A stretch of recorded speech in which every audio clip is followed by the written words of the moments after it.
வணக்கம். வேந்தரின் இளங்கதிர் காலை செய்திகளுக்காக ஆர்த்தி ரேவதி. முதலில் தலைப்புச் செய்திகள்.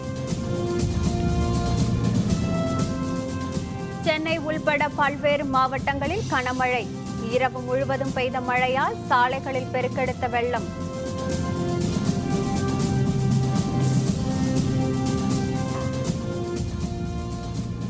தமிழகத்தில் 24 மணி நேரத்துக்கு மழை தொடரும். புதன்கிழமை முதல் படிப்படியாக குறையும் என வானிலை மையம் அறிவிப்பு.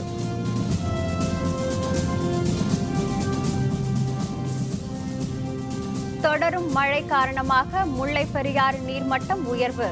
வரும் 30ஆம் தேதி மூவர் குழு ஆய்வு.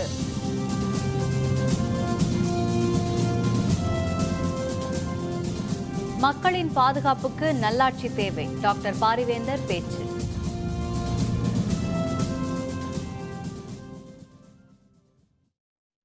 சென்னை உள்பட தமிழகத்தின் பல்வேறு பகுதிகளில் நேற்று மாலை முதல் கொட்டி தீர்த்த கனமழையால் சாலைகளிலும் தாழ்வான பகுதிகளிலும் மழை நீர் தேங்கியுள்ளது.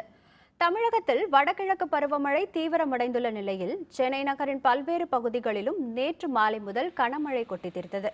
தாம்பரம், பல்லாவரம், அமைந்தகரை, சூளைமேடு, சோழிங்கநல்லூர், தரமணி, நுங்கம்பாக்கம், மேற்கு மாம்பலம் உள்பட பல்வேறு பகுதிகளில் விடாமல் பெய்த கனமழையால் சாலைகளில் வெள்ள நீர் தேங்கியது. தொடர்ந்து பெய்த கனமழையால் வாகன ஓட்டிகள் அவதிப்பட்டனர். தாழ்வான பகுதிகளில் தேங்கிய மழைநீரால் மக்கள் பெரும் அவதிக்கு உள்ளாகினர். கடந்த ஒரு வாரமாக பெய்த கனமழையால் தேங்கிய வெள்ள நீர் வடிந்து வந்த நிலையில் நேற்று முன்தினமும் நேற்றும் பெய்த இந்த கனமழையால் மக்களின் இயல்பு வாழ்க்கை பாதிக்கப்பட்டுள்ளது. திருவள்ளூர் மாவட்டத்தில் நேற்றிரவு பெய்த கனமழையால் சாலைகளில் வெள்ள நீர் தேங்கியதால் வாகன ஓட்டிகள் பெரும் சிரமத்திற்கு ஆளாகினர். திருவள்ளூர் மாவட்டம் திருத்தணி, ஆவடி, அம்பத்தூர், பொன்னேரி, மீஞ்சூர், கும்மிடிப்பூண்டி உட்பட பல இடங்களில் கனமழை பெய்தது. இதனால் சாலைகள் குண்டும் குழியுமாக மாறியது. மேலும் சாலைகளில் வெள்ள நீர் தேங்கியதால் வாகன ஓட்டிகளும் பொதுமக்களும் சிரமத்திற்கு ஆளாகினர். வேலூர் மாவட்டத்தில் தொடர்ந்து பெய்து வரும் கனமழையால் சாலைகள் மற்றும் தாழ்வான பகுதிகளில் நீர் தேங்கியதால் மக்கள் அவதியடைந்துள்ளனர். 15 ஆண்டு காலத்திற்கு பின்னர் பெய்த கனமழையால் மாவட்டத்தில் உள்ள அனைத்து நீர்நிலைகளும் நிரம்பியுள்ளன. தொடர் மழை காரணமாக மாவட்டத்தில் உள்ள சாலைகள் மற்றும் தாழ்வான பகுதிகளில் நீர் தேங்கியுள்ளது. இந்நிலையில் நேற்று மாலையும் இடி மின்னலுடன் பலத்த மழை பெய்தது. மாலை தொடங்கிய மழை இரவிலும் நீடித்ததால் மக்களின் இயல்பு வாழ்க்கை பாதிக்கப்பட்டுள்ளது. மழை பெய்யுது, ஆனால் பகலில் பெய்யாமல் நைட்டில் பெய்யுது. அந்த மழை இப்போ நைட்டில் பெய்யறாச்சு எந்த பாதிப்பும் இல்லை. ஆனால் ஏரி குளமத்தெல்லாம் ரொம்ப ஆனால் பகலில் பெஞ்சதான் வேலைங்க நம்மளுக்கு பாதிப்படையுது. ஆனால் நைட்டில் பெய்யறது கொஞ்சம் ரொம்ப சந்தோஷமாக இருக்குது. லட்சத்தீவு அருகே நிலை கொண்டிருக்கும் காற்றழுத்த தாழ்வு பகுதியால் தமிழகத்தில் அடுத்த 24 மணி நேரத்திற்கு மழை தொடரும் என வானிலை ஆய்வு மையம் தெரிவித்துள்ளது. லட்சத்தீவு அருகே நிலை கொண்டிருக்கும் காற்றழுத்த தாழ்வு பகுதி அதே இடத்தில் நீடிப்பதாக தெரிவித்துள்ள சென்னை வானிலை ஆய்வு மையம், அதன் காரணமாக தமிழகத்தில் 24 மணி நேரத்துக்கு மழை தொடர வாய்ப்புள்ளதாக தெரிவித்துள்ளது. உள் மற்றும் கடலோர மாவட்டங்களில் ஒரு சில இடங்களில் கனமழைக்கு வாய்ப்புள்ளதாகவும் தெரிவிக்கப்பட்டுள்ளது. வரும் புதன்கிழமைக்கு பின்னர் மழையின் அளவு படிப்படியாக குறையும் என்றும் மேலும் தெரிவிக்கப்பட்டுள்ளது. தொடர் மழை காரணமாக முல்லை பெரியாறு அணையின் நீர்மட்டம் உயர்ந்து வருவதால் வரும் 30ஆம் தேதி மூவர் கண்காணிப்பு குழு ஆய்வு செய்ய உள்ளதாக தகவல்கள் தெரிவிக்கின்றன. வடகிழக்கு பருவமழை தீவிரமடைந்துள்ளதை அடுத்து முல்லை பெரியாறு அணைக்கு வரும் நீரின் அளவு அதிகரித்துள்ளது. அணையின் நீர்மட்டம் 133.10 அடியை எட்டியுள்ளது. இதனால் வரும் 30ஆம் தேதி NAV நாதன் தலைமையிலான மூவர் கண்காணிப்பு குழுவினர் ஆய்வு செய்ய உள்ளனர். வடகிழக்கு பருவமழை காலத்தில் அணையில் மேற்கொள்ள வேண்டிய முன்னெச்சரிக்கை நடவடிக்கைகள் பற்றியும் ஆய்வு நடத்தப்பட உள்ளது. மேட்டூர் அணையின் நீர்பிடிப்பு பகுதிகளில் பெய்த கனமழை காரணமாக அணைக்கு நீர்வரத்து அதிகரித்துள்ளது. மேட்டூர் அணைக்கு நீர்வரத்து 6479 கன அடியாக இருந்தது. தற்போது 9199 கன அடியாக அதிகரித்துள்ளது. மேட்டூர் அணையின் தற்போதைய நீர்மட்டம் 87.25 அடியாக உள்ளது. அணையின் நீர் இருப்பு 49.56 கன அடியாக உள்ளது. நீர்வரத்து அதிகரித்துள்ளதால் டெல்டா பாசனத்துக்காக 500 கன அடியும், கிழக்கு மேற்கு கால்வாய் பாசனத்திற்காக 400 கன அடியும் தண்ணீர் திறந்துவிடப்படுகிறது. மலேசியா மற்றும் சிங்கப்பூர் நாடுகளுக்கான அரசுமுறை சுற்றுப்பயணத்தின் முதல் கட்டமாக மலேசியா சென்றடைந்த பிரதமர் மோடிக்கு உற்சாக வரவேற்பு அளிக்கப்பட்டது. மலேசிய தலைநகர் கோலாலம்பூரில் இன்று நடைபெறும் ஆசியான் கூட்டமைப்பு நாடுகளின் மாநாட்டில் பிரதமர் நரேந்திர மோடி கலந்து கொள்வதற்காக தில்லியிலிருந்து புறப்பட்டுச் சென்றார். அதனை அடுத்து மலேசியா மற்றும் சிங்கப்பூர் நாடுகளுக்கான 3 நாள் சுற்றுப்பயணத்தின் முதல் கட்டமாக மலேசியா சென்ற அவருக்கு மலேசியா வாழ் இந்தியர்கள் சார்பில் உற்சாக வரவேற்பு அளிக்கப்பட்டது.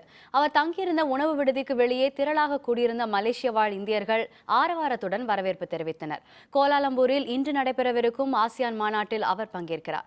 இந்த சுற்றுப்பயணத்தின் போது வர்த்தக உறவுகள் உள்ளிட்ட இருதரப்பு விவகாரங்கள் குறித்தும் அவர் பேச்சு நடத்துவார் என்று அறிவிக்கப்பட்டுள்ளது. இதனிடையே ஆசியான் மாநாடு நடைபெறும் கோலாலம்பூரில் 10க்கும் அதிகமான தற்கொலைப்படை தீவிரவாதிகள் ஊடுருவியுள்ளதாக தெரிவித்த பாதுகாப்பு படையினர் பாதுகாப்பை பலப்படுத்தியுள்ளனர்.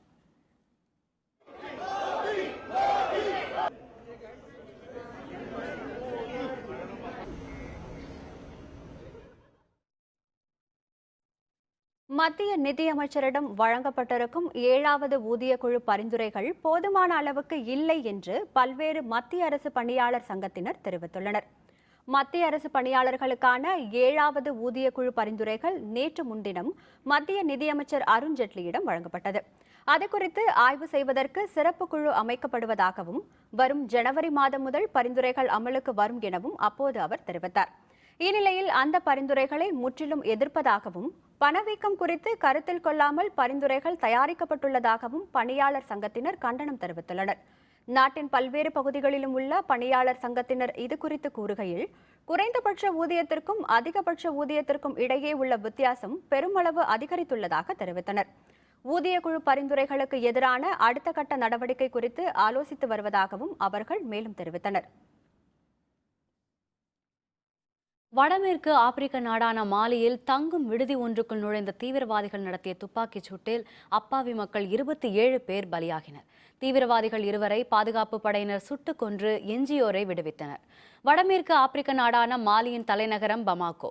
இங்குள்ள ரேடிசன் ப்ளூ ஆடம்பர தங்கும் விடுதியில் புகுந்த 10 தீவிரவாதிகள் துப்பாக்கியால் சுட்டும் கையெறி குண்டுகளை வீசியும் தாக்குதல் நடத்தியதில் அப்பாவி மக்கள் 27 பேர் பலியானார்கள். தங்கும் விடுதியை தங்கள் கட்டுப்பாட்டில் வைத்திருந்த தீவிரவாதிகள் அங்கு தங்கியிருந்த 140 பேர் மற்றும் 30 ஊழியர்களை சிறைப்பிடித்தனர்.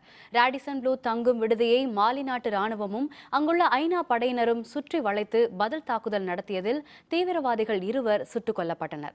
அதன் பின்னர் எஞ்சியவர்கள் மீட்கப்பட்டதாக அந்நாட்டு அரசு அறிவித்துள்ளது. பிணைய கைதிகளாக பிடித்து வைக்கப்பட்டிருந்த இந்தியர்கள் 20 பேரும் பத்திரமாக மீட்கப்பட்டு விட்டதாக இந்திய தூதரகம் வெளியிட்டுள்ள அறிவிப்பில் தெரிவிக்கப்பட்டுள்ளது.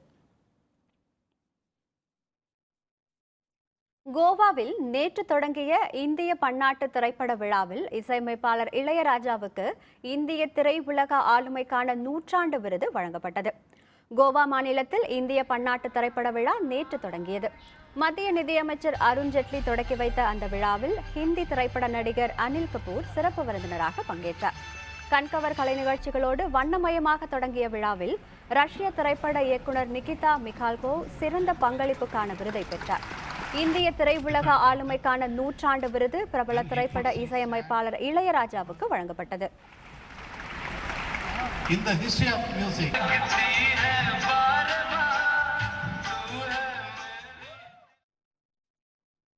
நாட்டு மக்கள் பாதுகாப்புடன் வாழ அவர்கள் தேர்ந்தெடுக்கும் கட்சி நல்ல கட்சியாகவும் அமைகின்ற ஆட்சி நல்லாட்சியாகவும் இருக்க வேண்டும் என இந்திய ஜனநாயக கட்சியின் நிறுவனர் தலைவரான டாக்டர் பாரிவேந்தர் தெரிவித்துள்ளார். சேலத்தில் இந்திய ஜனநாயக கட்சியின் மாநில துணைத் தலைவர் சண்முகநாதன் மகன் சுதர்சன் மற்றும் சுஷ்மா ஆகியோரின் திருமண வரவேற்பு நேற்று நடைபெற்றது. இதில் கலந்து கொண்டு மணமக்களை வாழ்த்து பேசிய கட்சியின் நிறுவனர் தலைவரான டாக்டர் பாரிவேந்தர் நாட்டில் கொலை கொள்ளை போன்ற சம்பவங்கள் அதிகரித்து விட்டதாக தெரிவித்தார். நாட்டில் மக்கள் பாதுகாப்புடன் வாழ நல்ல கட்சியை தேர்ந்தெடுப்பது அவசியம் எனவும் டாக்டர் பாரிவேந்தர் குறிப்பிட்டார்.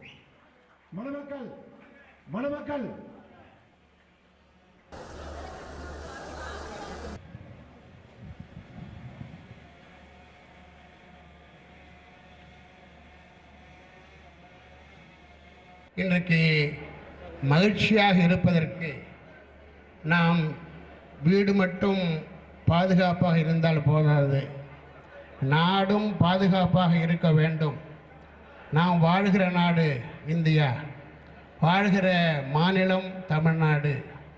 நீங்கள் பாதுகாப்பாக இருக்க வேண்டுமானால் முதலிலே அங்கே நீங்கள் தேர்ந்தெடுக்கிற அரசு அல்லது கட்சி நல்ல கட்சியாக இருக்க வேண்டும். அவர்கள் அமைக்கிற ஆட்சி நல்ல ஆட்சியாக இருக்க வேண்டும். முந்தைய காலங்களில் தமிழக மக்கள் நல்ல சிந்தனையாளர்களாக இருந்து காமராஜர் போன்ற நல்லவர்களை தேர்ந்தெடுத்ததாக தெரிவித்த டாக்டர் பாரிவேந்தர் வரும் தேர்தலில் குழந்தைகளின் எதிர்காலத்தை கருத்தில் கொண்டு வாக்களிக்க வேண்டும் என கேட்டுக்கொண்டார். ஒரு 50 ஆண்டுகளுக்கு முன்னால் நம் மக்கள் சிந்தனையாளர்களாக யார் நல்லவர்கள், யார் கெட்டவர்கள், யார் ஊழல் செய்ய மாட்டார்கள், யார் நாட்டு மக்களுக்கு நல்லது செய்வார்கள் என்பதையெல்லாம் அறிந்து அந்த காலத்திலே வாக்களித்திருக்கிறார்கள். அதனால்தான் அந்த காலத்தில் நல்லவர்கள் அன்றைக்கு காமராஜர் போன்றவர்கள் எல்லாம் இந்த தமிழ்நாட்டை ஆண்டு பல வளங்களை பெற செய்தார்கள். உங்களுடைய எதிர்காலத்தை நம்பியாவது, உங்களுடைய குழந்தைகள் எதிர்காலத்தை நம்பியாவது, அவருடைய வேலை வாய்ப்பை நீங்கள் நம்பியாவது அவர் வழி செய்கின்ற வகையிலே நீங்கள் இன்றைக்கு சிந்திக்க வேண்டும். நல்லவர்கள் நாடாள வழி செய்ய வேண்டும். விழாவுக்கு இந்திய ஜனநாயக கட்சியின் மாநில பொதுச் செயலர் ஜெயசீலன் தலைமை வகித்தார். கட்சியின் மாநில அமைப்புச் செயலர் SKT வரதராஜன், மாநில மகளிர் அணி தலைவி அமுதா, மண்டல செயலர் மோகன்குமார் உட்பட பலர் விழாவில் பங்கேற்றனர்.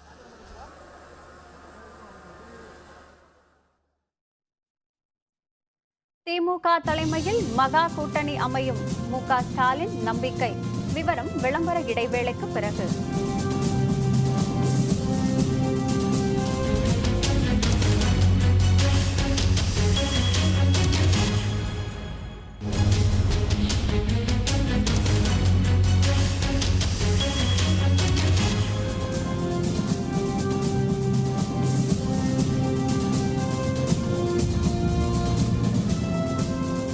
செய்திகள் தொடர்கின்றன.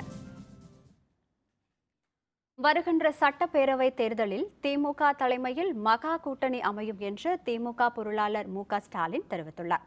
பீகார் முதல்வர் நிதிஷ்குமார் பதவியேற்பு விழாவில் கலந்து கொண்ட பின்னர் சென்னை திரும்பிய அவர் விமான நிலையத்தில் செய்தியாளர்களுடன் பேசினார்.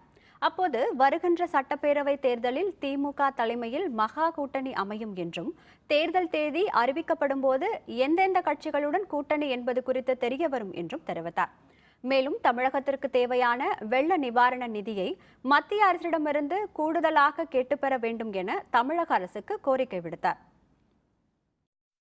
மத்திய குழு வெள்ளம் பாதித்த பகுதிகள் எல்லாம் பார்க்க போறாங்க.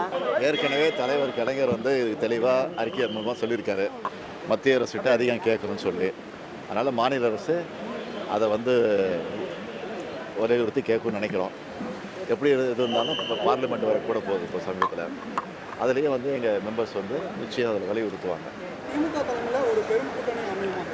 தேர்தல் தேதி அறிவித்ததுக்கு பிறகு கூட்டணி அமையும். அது எப்படி அமையுங்கிறதே உங்களுக்கு தெரியும். கடலூர் மாவட்டத்தை இயற்கை பேரிடர் பாதித்த மாவட்டமாக அறிவிக்க வேண்டும் என்று இந்திய கம்யூனிஸ்ட் கட்சியின் மாநில செயலர் ரா. முத்தரசன் கோரிக்கை விடுத்துள்ளார். சிவகங்கையில் நடைபெற்ற இந்திய மாதர் சங்க தேசிய சம்மேளன மாநாட்டில் பங்கேற்பதற்காக வந்த அவர் செய்தியாளர்களுடன் பேசினார். தொடர்ந்து பெய்த கனமழை காரணமாக கடலூர் மாவட்டம் அதிக பாதிப்புக்கு உள்ளாகியதாக குறிப்பிட்ட அவர், கடந்த 10 ஆண்டுகளாக நீர்நிலை பகுதிகளில் பராமரிப்பு செய்யப்படாததே அதற்கு காரணம் என்று தெரிவித்தார். பெரும் பாதிப்புக்கு உள்ளாகியிருக்கும் கடலூர் மாவட்டத்தை பேரிடர் பாதித்த மாவட்டமாக அறிவிக்க வேண்டும் என அப்போது அவர் கோரிக்கை விடுத்தார். ஒரே நாள் பெய்த மழையில் கடலூர் மாவட்டம் முழுமையாக முற்றிலும் பாதிக்கப்பட்டது.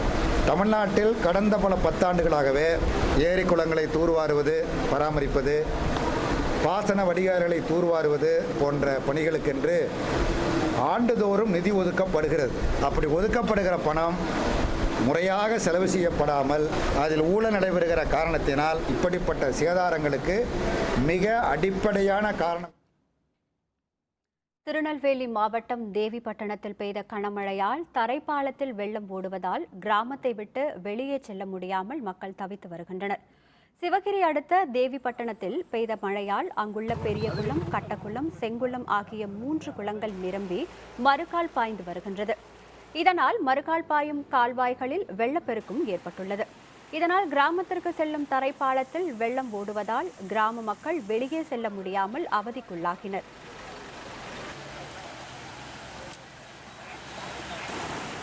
மழை பெஞ்சதுனால வீட்டுகளுக்குள்ள தண்ணி பெருகிருச்சு.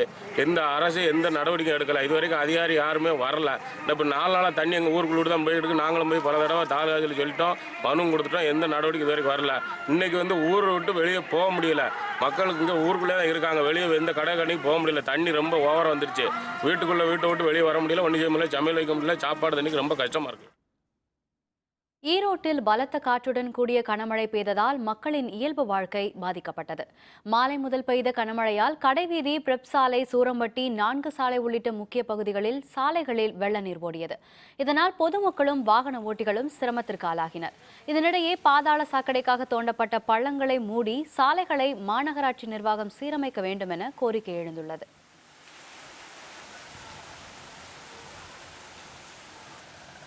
பெரம்பலூர் மாவட்டத்தில் பரவலாக பெய்த மழையால் விவசாயிகள் மகிழ்ச்சியடைந்தனர்.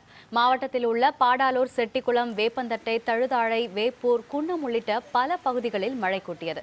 முன்னதாக மிதமான வெப்பம் நிலவி வந்த நிலையில் 1 மணி நேரம் பெய்த மழையால் வெப்பம் தணிந்தது. மேலும் நிலத்தடி நீர்மட்டம் உயரக்கூடும் என்பதால் விவசாயிகள் மகிழ்ச்சியடைந்தனர்.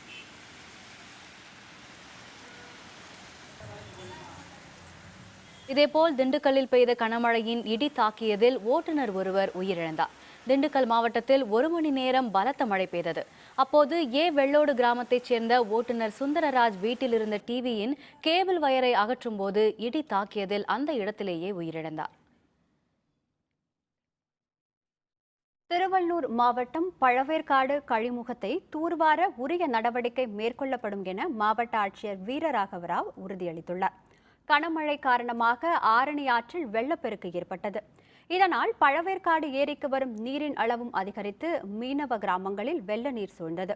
இதையடுத்து கழிமுகத்தை தூர்வார வேண்டும் என மீனவர்கள் கோரிக்கை விடுத்தனர். இதுபற்றி நமது வேந்தர் டிவியில் செய்தி வெளியானது. இந்நிலையில் மாவட்ட ஆட்சியர் வீரராகவராவ், நாடாளுமன்ற உறுப்பினர் வேணுகோபால் உள்ளிட்டோர் கழிமுகத்தை ஆய்வு செய்தனர். பின்னர் செய்தியாளர்களுடன் பேசிய வீரராகவராவ் கழிமுகத்தை தூர்வார நடவடிக்கை மேற்கொள்ளப்படும் என கூறினார். இந்த வாட்டர் ஃப்ளோ அனைத்து பழவேற்காடு பகுதியில் கடலுக்கு போய் சேரும். இதன் அடிப்படையில் பழவேற்காடு பார்மவுத் நல்ல ஓப்பனாக இருந்தால் கடலுக்கு தண்ணி நல்லா சேர்த்துக்காக நல்ல வசதியாக இருக்கணும். இந்த பகுதி மக்களுக்கு அடிப்படை அரசு சார்பாக ஒரு ஸ்பெஷல் ப்ரொக்ளைனர்ஸ் மற்றும் டவுசர்ஸ் வச்சு இந்த பார்மவுத் வந்து கிளியர் பண்ணிவிட்டு இந்த கடல் தண்ணி உள்ளே போகிறதுக்காக வசதி பண்ணுறதுக்காக நடவடிக்கை எடுக்கணும். சென்னையில் கனமழை தொடர்ந்து வரும் நிலையில் வீடுகளுக்கே நேரடியாக காய்கறிகளை கொண்டு வந்து விற்பனை செய்யும் சிறு வணிகர்களிடம் பலரும் காய்கறிகளை வாங்குகின்றனர். சென்னையில் பெய்து வரும் தொடர் மழை காரணமாக கோயம்பேடு சந்தைக்கு வரும் காய்கறிகளின் வரத்து குறைந்துள்ளதால் காய்கறிகளின் விலையும் கணிசமாக உயர்ந்துள்ளது. இந்நிலையில் கனமழைக்கு நடுவே அங்காடிகளுக்கோ கோயம்பேடு காய்கறி சந்தைக்கோ சென்று காய்கறிகளை மக்கள் வாங்க முடியாத நிலையில் சிறு வணிகர்கள் வீடு தேடி வந்து காய்கறிகளை விற்க தொடங்கியுள்ளனர். மக்களும் ஆர்வத்துடன் அவர்களிடம் காய்கறிகளை வாங்குகின்றனர். இதனிடையே காய்கறிகளின் விலை மேலும் குறைந்தால் நன்றாக இருக்கும் என்று சிறு வணிகர்களும் மக்களும் கூறுகின்றனர். விலை போல தக்காளி 60 ரூபா விற்கணும். தக்காளி 50 ரூபா போட்டுக்கிறோம். 600 ரூபா பெட்டி போகுது. ஆனால் 50 ரூபா எடுத்துக்கிறோம். மழைனால சில டைம் சேல்ஸ் கம்மியாகுது. பொருள் சுத்தமாக பொருள் வந்து தெளிவாக கிடைக்க மாட்டேதுன்னு சில பேர் வாங்காமல் இருக்கிறாங்க. மழை இல்லாதப்போ ஓரளவுக்கு நார்மலாக வியாபாரம் ஆகிட்டு இருந்தது. கண்டினியூவாக வியாபாரம் ஆகிட்டு இருந்தது. மழைனால வந்து வியாபாரம் பாதிக்கப்படுது. கோயம்பேடுலேருந்து போய் வாங்குறதுக்கு ரொம்ப கஷ்டமான விஷயம். பட் இங்கே வீடு தேடி இங்கே ரோட்டில் கொடுக்கறதுனால ரொம்ப ஹெல்ப்ஃபுல்லாக இருக்குது. நானும் இங்கே வாங்கியிருக்கேன். தக்காளி ரொம்ப சீப்பாக தான் இருக்குது. 1 கிலோக்கு 50 ரூபா கொடுத்துருக்காங்க. மதுரையில் நெல் விவசாயிகளிடமிருந்து வணிகர்கள் ஏலத்தில் நேரடியாக நெல் வாங்கும் முறை துவக்கி வைக்கப்பட்டுள்ளது. தென் தமிழகத்தில் முதன்முறையாக மதுரை மாட்டுத்தாவணியில் உள்ள வேளாண் ஒழுங்குமுறை விற்பனை கூடத்தில் வேளாண் துறை அலுவலர்கள் முன்னிலையில் இந்த புதிய முறை நடைமுறைப்படுத்தப்பட்டுள்ளது. விவசாயிகளிடமிருந்து நேரடியாக ஏலத்தில் நெல் வாங்குவதால் இடைத்தரகர்களுக்கு வழங்கப்படும் கமிஷன் தவிர்க்கப்படுவதாக விவசாயிகள் மகிழ்ச்சி தெரிவித்துள்ளனர். இதனை விற்றுத் தருவதற்காக இந்த துறைக்கோ, இந்த அலுவலகத்திற்கோ, இந்த ஒழுங்குமுறை விற்பனை கூடத்திற்கோ எந்தவித கட்டணமும் செலுத்த தேவையில்லை. இதனால் விவசாயிக்கு ஏற்படக்கூடிய தரகு, கமிஷன், எடை மற்றும் விலையில் ஏற்படக்கூடிய நஷ்டம் முழுவதுமாக தவிர்க்கப்படுகிறது. இந்த முறை தென் தமிழ்நாட்டிலேயே முதல் முயற்சியாக தற்பொழுது மதுரையிலே துவக்கப்பட்டுள்ளது. வாடிப்பட்டி பக்கத்தில் ஆண்டி வீட்டிலேருந்து இங்கே நெல் நேரடி கொள்முதல் நெல் கொண்டு வந்திருக்கிறேன். நல்ல விலையாக புரோக்கர் இல்லாமல் கமிஷன் இல்லாமல் நல்ல விலையும் கிடைக்கிறதுனால எங்களுக்கு கொஞ்சம் லாபமாகவும் இருக்குது. இன்னும் விவசாயிகளுக்கு பாதி விவசாயிகளுக்கு இதை கொஞ்சம் தெரியப்படுத்தா இன்னும் நெல்லுகள் அதிகமாக கொண்டு வருவாங்க. இப்போ ஆரம்பம்ன்றதுனால கொஞ்சம் கம்மியாக வந்திருக்கு. இன்னும் இதில் நீ தெரிஞ்சதுனால இன்னும் அதிகமாக நெல் அறுவடை ஆகிக்கிட்டு இருக்கு. அதிகமாக நெல் வரத்து அதிகமாக இருக்குது. ஏரிகளுக்கு செல்லும் நீர்வழி பாதையில் உள்ள ஆக்கிரமிப்புகளை அகற்றாததால் மழைநீர் வீணாகிவிட்டதாக வேலூரில் நடைபெற்ற குறைகேட்பு கூட்டத்தில் விவசாயிகள் தெரிவித்தனர். வேலூர் மாவட்ட ஆட்சியர் அலுவலகத்தில் நடைபெற்ற கூட்டத்தில் பேசிய விவசாயிகள், ஏரிகளுக்கு செல்லும் கால்வாய்கள் தூர்வாராமல் இருப்பதால் மழைக்காலத்தில் ஏரிகளுக்கு தண்ணீர் செல்லவில்லை என கூறினர். மேலும் ஏரிகளில் வளர்ந்துள்ள கருவேல மரங்களை அகற்றுமாறும் அவர்கள் கோரிக்கை விடுத்தனர். தற்போது மாவட்டத்தில் மழை பெய்திருக்கின்றது. இந்த மழை நீர் முழுவதுமாக ஏரி, குளம், கால்வாய்களுக்கு செல்வதற்கு தடையாக ஆங்காங்கே சீமை கருவேல மரங்கள் ஏராளமாக இருக்கின்றது. இவற்றை முற்றிலுமாக அகற்றி நீர்வரத்துக்கு ஏற்பாடு செய்ய வேண்டும். ஏரி, கால்வாய், குளங்களில் இருக்கின்ற ஆக்கிரமிப்புகளை அகற்றி அந்த கால்வாய்களை சரி செய்ய வேண்டும்.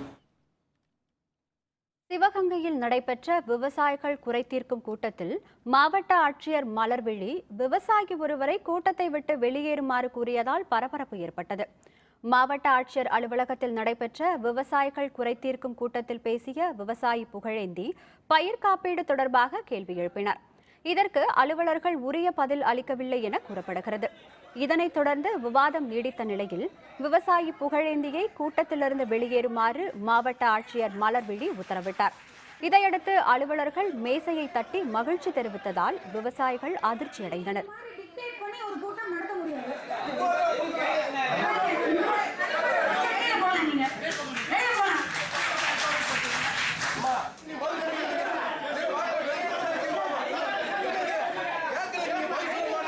புகழேந்தி என்ற விவசாயி தனது பகுதிக்கு பயிர் இன்சூரன்ஸ் கடந்த காலங்களில் கிடைக்காத சம்பந்தமாக நீதிமன்றத்தில் தொடரப்பட்ட வழக்குக்கு மாவட்ட நிர்வாகம் முறையான பதில் சொல் என்று கேள்வியை கேட்கும் பொழுது மாவட்ட ஆட்சித்தலைவரும் மாவட்ட வருவாயரும் அந்த விவசாயியை உடனடியாக வெளியேறுமாறு கட்டளையிடுகிறார்கள். மாவட்ட ஆட்சித்தலைவரின் கூற்றை ஆமோதிக்கும் முகமாக அதிகாரிகள் ஒட்டுமொத்தமாக மேசையை தட்டி கையை தட்டி ஆரவாரம் செய்கிறார்கள். இந்த ஆட்சித்தலைவர் பதவியேற்ற காலத்திலிருந்து முறையாக இந்த கூட்டம் நடத்தப்படவில்லை. கனமழை காரணமாக காய்கறிகள் அதிக விலைக்கு விற்பனையாவதால் புதுக்கோட்டை மாவட்ட விவசாயிகள் மகிழ்ச்சி தெரிவித்துள்ளனர்.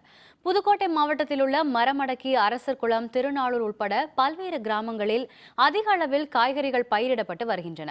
கத்தரி, வெண்டை, மிளகாய், பாகற்காய் என பல்வேறு காய்கறிகளும் அங்கு விளைவிக்கப்படுகின்றன. அங்கு விளையும் காய்கறிகள் புதுக்கோட்டை மற்றும் அறந்தாங்கி சந்தைகளில் கொள்முதல் செய்யப்பட்டு திருச்சிக்கு அனுப்பி வைக்கப்படுகின்றன. குறைவான விலைக்கு காய்கறிகள் விற்பனையாகி வந்ததால் விவசாயிகள் கவலையுடன் இருந்தனர். இந்நிலையில் சென்னை உட்பட பல்வேறு பகுதிகளில் பெய்த கனமழை காரணமாக காய்கறிகளின் தேவை அதிகரித்தது. அதனையடுத்து காய்கறிகளின் விலைகள் கடுமையாக உயர்ந்துள்ளன. இதனால் விவசாயிகள் மகிழ்ச்சி அடைந்துள்ளனர். கத்தரிக்காய், வெண்டைக்காய், முருங்கைக்காய் இந்த விவசாயம் தான் பண்ணிக்கிட்டு இருக்கிறோம். நம்மளால அந்த சென்னை அந்த பக்கத்தில் வந்து கடுமையான மழை பெஞ்சு கடுமையான விலை அதிகமாகிடுச்சு. அதனால் இந்த ஊரில் இப்போ வந்து 150 ரூபா 30 ரூபா வரைக்கும் போய் இந்த ஒரு கூட கத்தரிக்காய் இப்போ 300 ரூபா வரைக்கும் போகுது. இதனால ரொம்ப மகிழ்ச்சி அடைகிறோம். ஹைத்தியில் அதிபருக்கு எதிராக கண்டன பேரணி, வன்முறைகளில் ஒருவர் பலி, பலர் படுகாயம். விவரம் விளம்பர இடைவேளைக்கு பிறகு.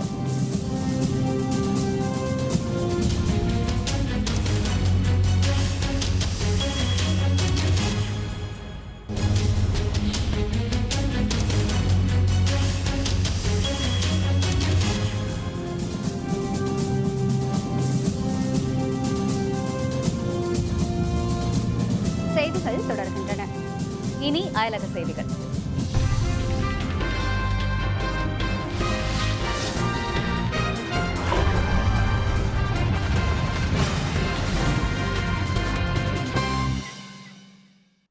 ஹைதி நாட்டில் அதிபர் தேர்தலில் முறைகேடு நிகழ்ந்ததாக கூறி நடைபெற்ற கண்டன பேரணியின் போது வன்முறை வெடித்ததில் ஒருவர் பலியானார். பலர் படுகாயமுற்றனர். கரிபியன் கடல் நாடான ஹைத்தியில் அக்டோபர் 25ஆம் தேதி அதிபர் தேர்தல் நடைபெற்றது. இதில் அதிபர் வேட்பாளர்களான Michael Motley 32% வாக்குகளையும், Jude Celestine 25.2% வாக்குகளையும், மோய்ஸ்லாண்ட் Charles என்பவர் 14% வாக்குகளையும் பெற்றதாக அறிவிக்கப்பட்டது. இதையடுத்து தேர்தலில் முறைகேடு நடைபெற்றதாக கூறி வேட்பாளர்களும் அவர்களது ஆதரவாளர்களும் தொடர்ந்து பல்வேறு கட்ட போராட்டங்களில் ஈடுபட்டு வருகின்றனர். இந்நிலையில் போர்ட் ஆஃப் பிரின்ஸ் நடைபெற்ற கண்டன பேரணியின் போது இரு தரப்பினரிடையே மோதல் வெடித்தது. இதில் ஒருவர் பலியானார், பலர் படுகாயமுற்றனர். ஒருவர் மீது ஒருவர் கற்களை வீசி தாக்கிக் கொண்டதால் அந்த இடமே போர்க்களம் போல் காட்சியளித்தது.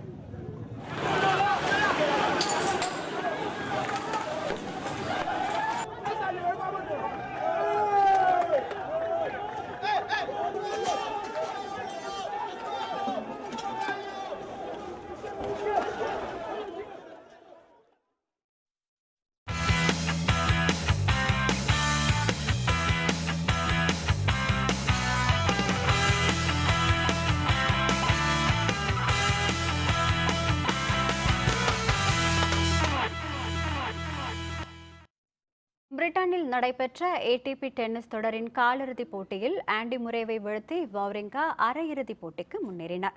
ஏடிபி டென்னிஸ் தொடர் லண்டனில் நடைபெற்று வருகிறது. இதன் காலிறுதிப் போட்டியில் சுவிட்சர்லாந்தின் வாவ்ரிங்காவுடன் பிரிட்டனின் ஆண்டி முரே பல பரீட்சை நடத்தினார். விறுவிறுப்பாக நடைபெற்ற இந்த போட்டியில் 7-6, 6-4 என்ற கணக்கில் வாவ்ரிங்கா வெற்றி பெற்று அரையிறுதிக்கு முன்னேறினார்.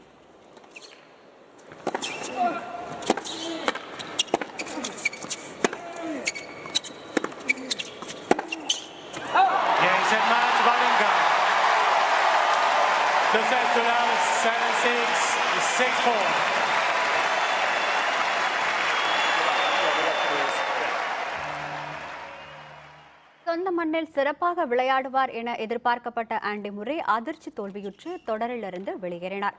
அரையிறுதிப் போட்டியில் வாவ்ரிங்கா சக நாட்டு வீரரான ரோஜர் ஃபெடரருடன் மோத உள்ளது குறிப்பிடத்தக்கது.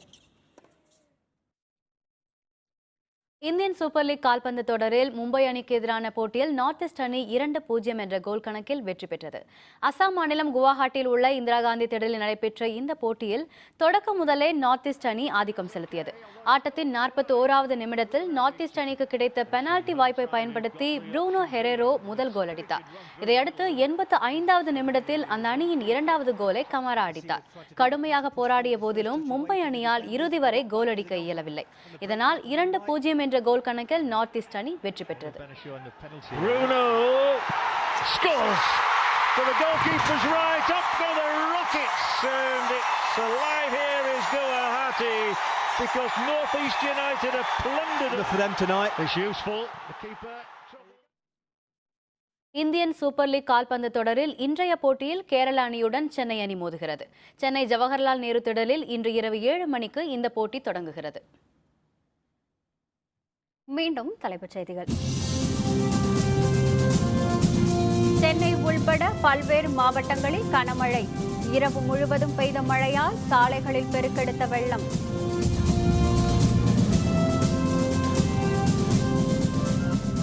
தமிழகத்தில் 24 மணி நேரத்துக்கு மழை தொடரும். புதன்கிழமை முதல் படிப்படியாக குறையும் என வானிலை மையம் அறிவிப்பு.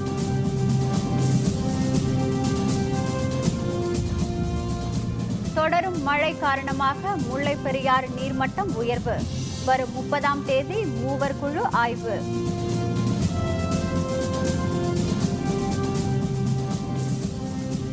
மக்களின் பாதுகாப்புக்கு நல்லாட்சி தேவை. டாக்டர் பாரிவேந்தர் பேச்சு.